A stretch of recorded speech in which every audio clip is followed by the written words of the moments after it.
স্বপ্নের পৃথিবী আমার,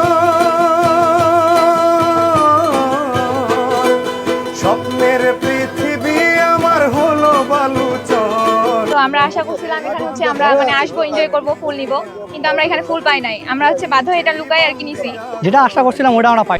হতাশা আর ক্ষোভ প্রকাশ করে ফিরছেন পদ্মবিল দেখতে আসা দর্শনার্থীরা। কয়েকটা টাকার লোভে পদ্মফুল ছিঁড়ে ও বিক্রি করে এই সর্বনাশ ডেকেছে স্থানীয়রা। অথচ না, আমি আজকে জীবনে প্রথম। কেমন লাগছিল? ভয় লাগছিল? ভয়ও লাগতেছে, আবার ভালো লাগতেছে, আনন্দ লাগতেছে ধারাতে হাঁটতে। অথচ গাছে থাকা অবস্থায় সৌন্দর্য ছড়াচ্ছিল ঠাকুরগাঁয়ের পীরগঞ্জ উপজেলার কলিযুগ এলাকার এই পদ্মবিলের ফুল। এখন ফুল তোলা বন্ধ। সিদ্ধান্ত আসলে এখন ফুল তো গাছেই মানায়, ফুল কি হাতে মানায়?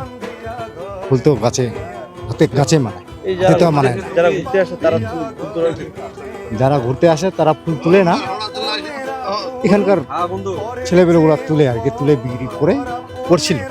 এখন ওটা বন্ধ হয়ে গেছে। দেখার পদ্ম বিল বলে এখানে আছে, এই পদ্ম বিল দেখতে আসছে। কেমন দেখা ভালোই লাগতেছে, দৃশ্যটা ভালোই। কে কে আসছেন আপনারা? আমার মেয়ে, পরিবার আর কি। আর এই যে এই পদ্মবিলের সবচেয়ে বেশি কি ভালো লাগে আপনার? পদ্ম বিলের মজা এই ধারাটা, বুঝছেন? হ্যাঁ, ভয়ও আছে, আবার হাঁটতে মজাও আছে। ফুলগুলো অনেক সুন্দর।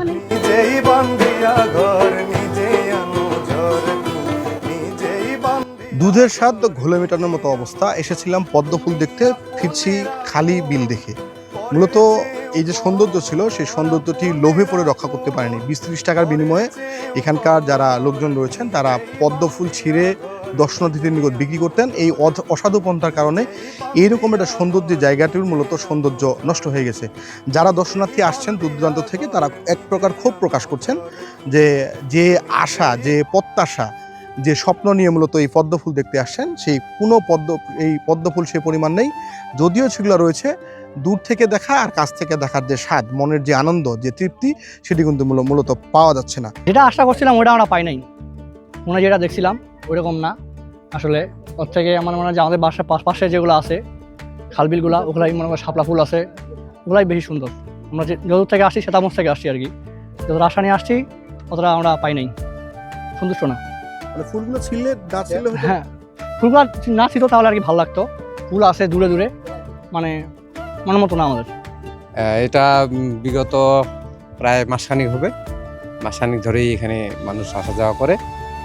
এবং এই যে মানুষগুলো আসে, নিজের মনের মধ্যে যে একটা ক্লান্তিবোধ সেটা দূর করার জন্য ফ্যামিলি নিয়ে আসে। কিন্তু ফুলগুলো তো নষ্ট করে ফেলছে। এটার ড্রাইভার তো আমরা সবাই এক প্রকার দায়ী, কিন্তু অনেকে আছে না যে কিছু সৎভাবে কামাই করার জন্য, উপার্জন করার জন্য কিছু ফুলটুকে বিক্রি করে, এটুকুই। স্বপ্নের পৃথিবী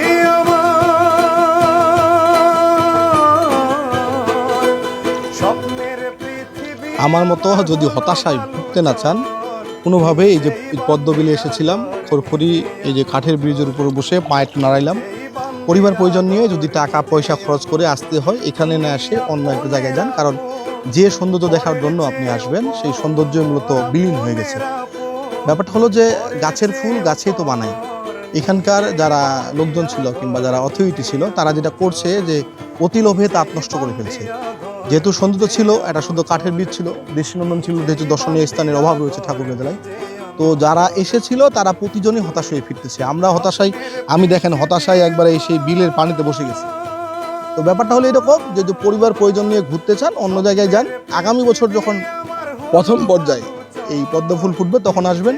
ইতিমধ্যে আজকে যে ফুলগুলো রয়েছে যে পরিমাণে বিক্রি হওয়া শুরু হয়েছে, আগামীকাল পর্যন্ত ফুল থাকবে কিনা এটা নিয়ে সন্দেহ রয়েছে।